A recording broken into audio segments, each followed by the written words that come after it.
Leitura do livro de Roberto Machado, Nietzsche e a Verdade.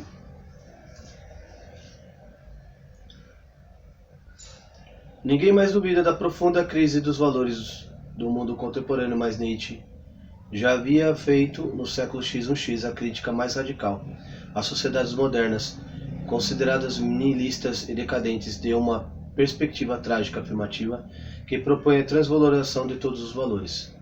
Para apresentar os aspectos críticos e afirmativos desse pensamento genealógico, que vai ao passado para diagnosticar o presente, Nietzsche e a Verdade privilegia a análise nietzschiana da razão, explicitando sua relação com a arte e moral.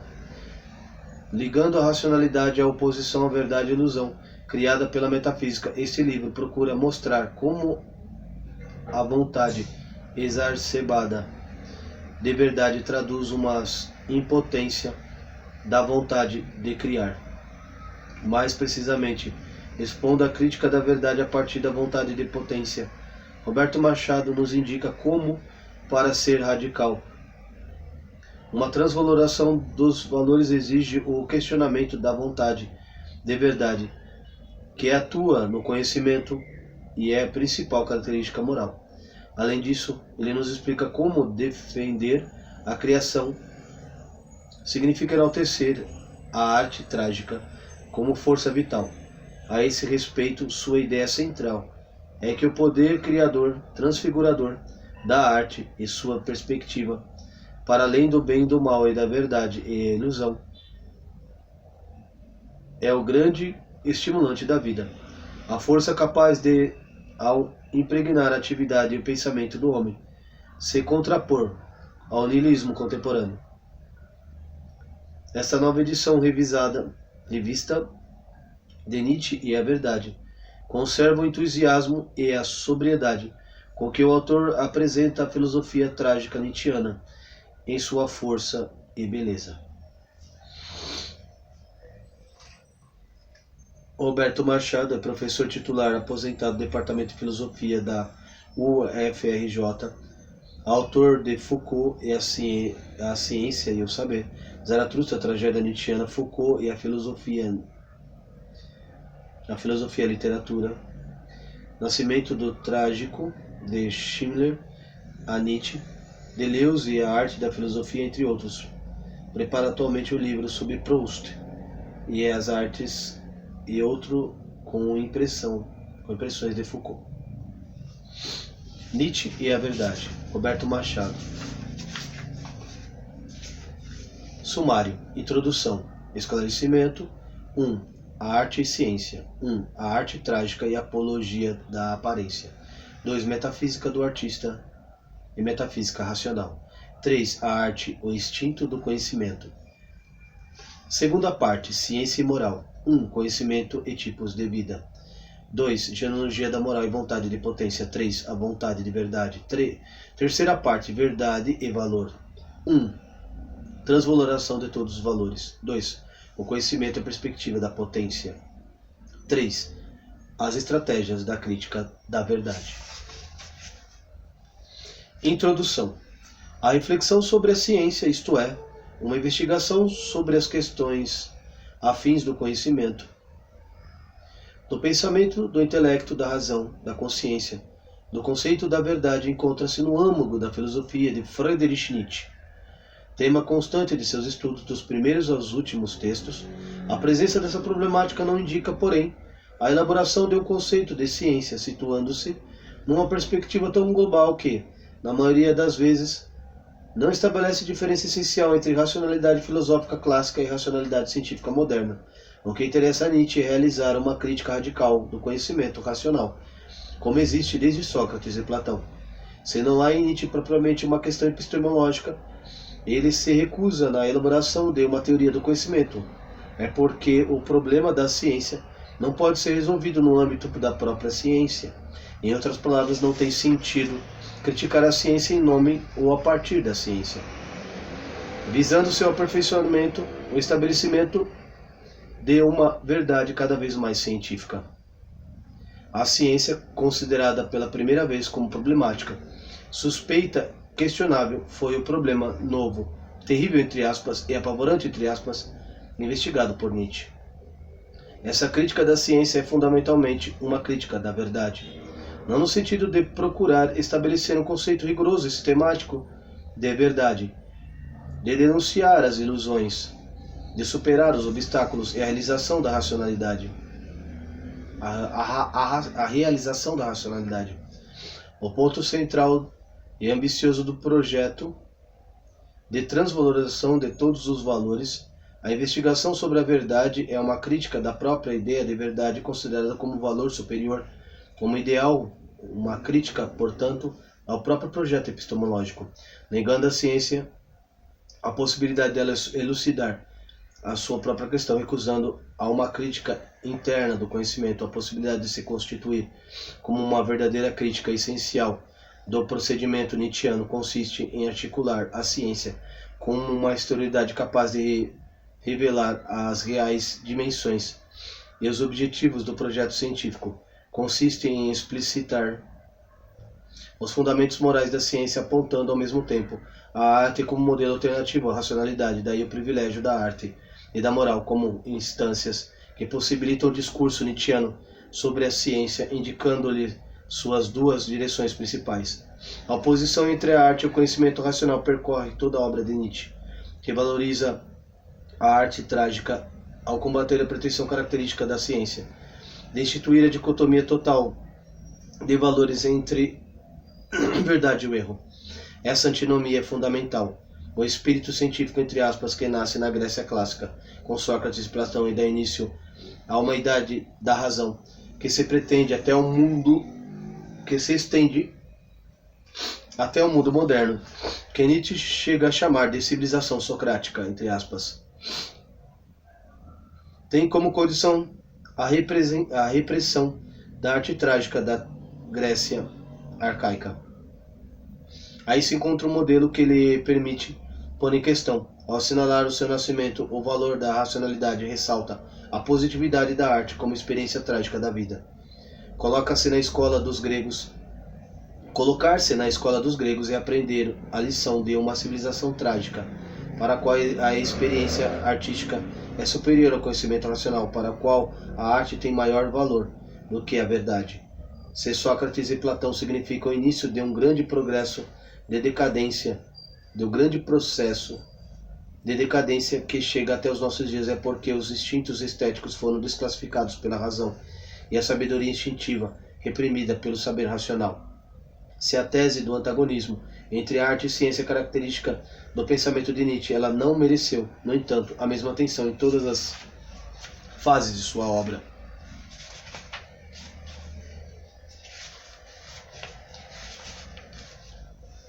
Cronologicamente, a questão da ciência e da verdade, ponto central de sua reflexão, é marcada por deslocamento de uma análise de experiência artística, considerada como único antagonista da ciência, para uma análise moral entendida como a que dá sentido, a que dá valor ao conhecimento. Assim, enquanto a oposição entre a arte e a racionalidade é investigada de modo mais explícito nos escritos que compõem o primeiro período de sua obra, em 1869 e 1886, a crítica da moral se impõe como uma questão mais constante a partir do humano demasiado humano, pois, se a preocupação com a moral já aparece nos primeiros escritos, ela é mais assinalada do que desenvolvida, como se só progressivamente fosse sendo descoberta a importância como fundamento da racionalidade.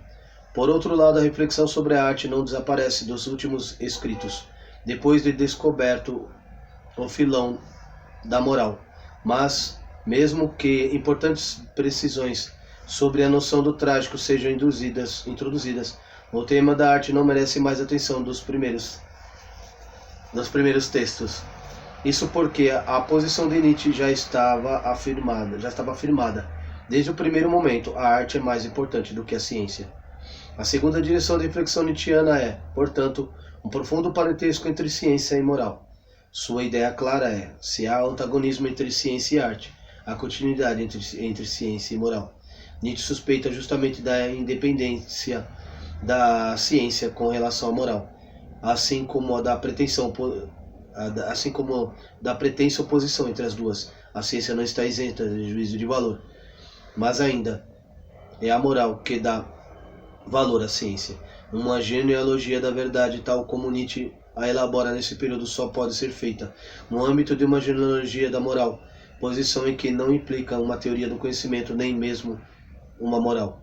A perspectiva que estabelece uma relação intrínseca entre ciência e moral é propriamente uma genealogia da vontade de potência, uma análise histórico-filosófica de valores em que a moral, em vez de ser ponto de vista crítico para avaliar o conhecimento, ela mesma avaliada de um ponto de vista extramoral, entre aspas, capaz de atingir as bases morais do projeto epistemológico, pensando a ciência a partir de seu antagonismo com a arte e sua continuidade com a moral, o que faz Nietzsche avaliar o conhecimento racional e a pretensão de verdade por meio de dois fenômenos culturais profundamente heterogêneos, um positivo e o outro negativo, que indicam o aumento e a diminuição da força de potência.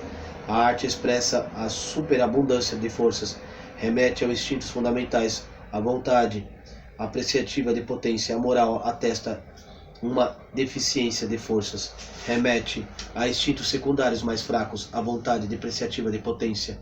Apesar das diferenças conceituais, as transformações metodológicas, variações de perspectiva, a ideia de avaliar a verdade a partir da dimensão das forças é um importante invariante da filosofia de Nietzsche nesse sentido. A crítica do niilismo e da decadência e a proposta da transvaloração de todos os valores implica uma reflexão sobre a vida como criação de valor.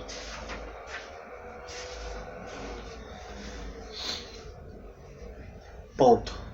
Este livro se compõe de 3 partes. A primeira trata da relação entre a arte e ciência. Pretendo primeiramente expor a noção nietzschiana da metafísica do artista, entre aspas, estudando os dois instintos estéticos da natureza, fecha aspas, o apolíneo e o dionisíaco, que estão na base da arte trágica. Trata-se sobretudo de mostrar em que sentido a filosofia da arte que Nietzsche realiza na primeira etapa de sua reflexão, como aspecto positivo e normativo de sua crítica à racionalidade, se estrutura através da categoria metafísica da essência e aparência. Isto é, diferentemente dos textos posteriores em que pensa a vida como aparência ou que pretende eliminar a oposição essência-aparência. Nessa época, sob a influência de Kant e Schopenhauer, sua filosofia parte das dicotomias entre aparência e essência, fenômeno e coisa em si, representação e vontade, para estudar a relação entre beleza e verdade, e, por conseguinte, entre o apolíneo e o dionisíaco. Pretende assim mostrar que, embora o pensamento filosófico de Nietzsche nesta época se utilize de oposição metafísica essência-aparência, sua grande singularidade é fazer uma apologia à aparência como necessária à vida, a única via de acesso à essência, uma apologia, portanto, da arte.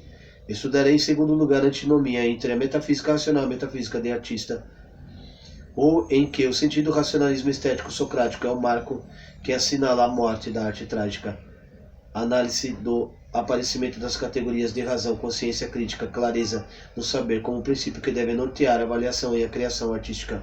Análise da oposição entre o instinto estético e o instinto racional, entre a força da arte e a força do conhecimento, considerados como matrizes de dois diferentes tipos de saber. Análise da questão da verdade na perspectiva da metafísica de artista e da metafísica socrática a partir da relação entre essência e aparência.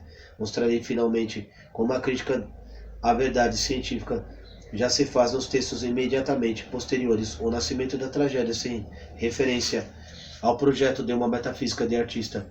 Nesse momento, o fundamental da análise passa a ser a crítica ao instinto ilimitado de conhecimento pela explicação de sua gênese, que já detecta seu solo moral, e pela afirmação da relatividade do conhecimento de seu antropomorfismo, entre aspas, de sua força dominante de ilusão. E isso conduzirá à apologia da arte e da filosofia trágica como forças capazes de controlar o instinto do conhecimento e instaurar um tipo de vida e de conhecimento determinado por valores artísticos. A segunda parte trata da relação entre ciência e moral, tal como foi formulada, sobretudo a partir de Assim Falou Zaratustra.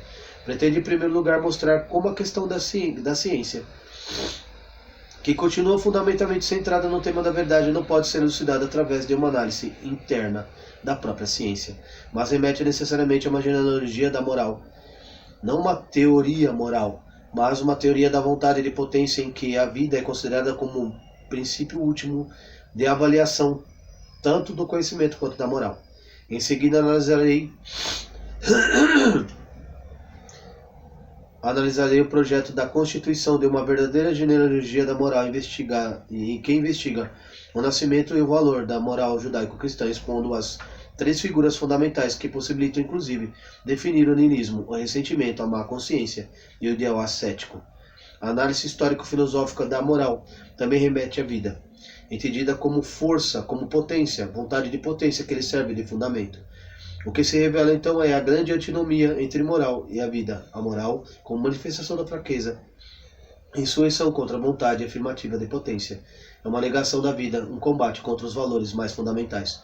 Para compreender como a genealogia da moral é o fundamento de uma genealogia da verdade, o fundamento-chave da argumentação é o conceito de vontade de verdade, a articulação entre as ordens epistemológica e ordem moral, o estabelecimento das condições de possibilidade morais de ciência, realiza pela relação entre vontade e de verdade e vontade de potência, vontade de verdade, e a crença de que nada é mais necessário do que verdadeiro, do que o verdadeiro superior e ao falso, de que a verdade é um valor superior.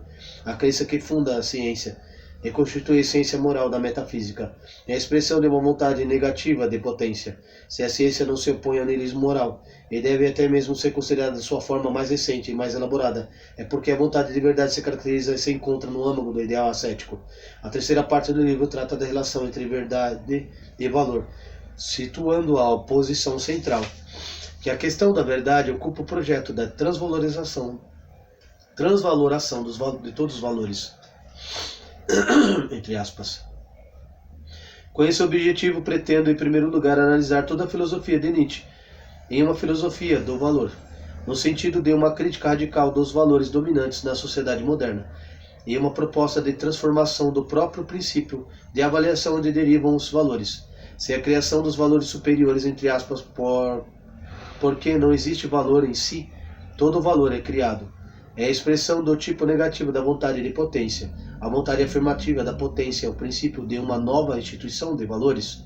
A questão do valor e da verdade como valor remete, portanto, à avaliação e esta à vontade de potência. Aprofundarei em seguida essa condição básica da transvaloração de todos os valores, assinalando a importância que a filosofia de Nietzsche tem os instintos e os impulsos considerados como conjunto de forças inconscientes e qualitativamente diferentes em luta. A fisiologia da potência, entre aspas, é uma concepção do corpo como sede de um conjunto de instinto em relação que funciona como uma crítica das definições do homem pela consciência e pela razão. O niilismo é a subordinação dos instintos fundamentais à consciência e à razão, e explica como e por que uma teoria do conhecimento é substituída por uma teoria da perspectiva do instinto que considera o conhecimento como expressão dessa pluralidade de forças em luta. Voltarei finalmente à emblemática da verdade para assinalar a inflexão sobre a trajetória histórica, a reflexão nietzschiana de uma metafísica de artista, de uma genealogia dos valores, mas sobretudo para detectar a análise genealógica, a coexistência, pois não se trata de evolução, de diferentes perspectivas estratégicas sobre verdade. A denúncia da verdade como mentira e reivindicação da aparência como única realidade, o que é, sem dúvida, um procedimento de inversão da metafísica, superação da oposição metafísica de valores, que é a última e mais radical palavra de Nietzsche, criticando a oposição de valores que está na origem da metafísica, da moral, da ciência, e propondo a arte trágica, dionisíaca, como a única força capaz de se opor ao niilismo, a negação da vida. Uma das grandes criações da filosofia de Nietzsche é a existência de uma perspectiva para além do bem e do mal, e de verdade e erro.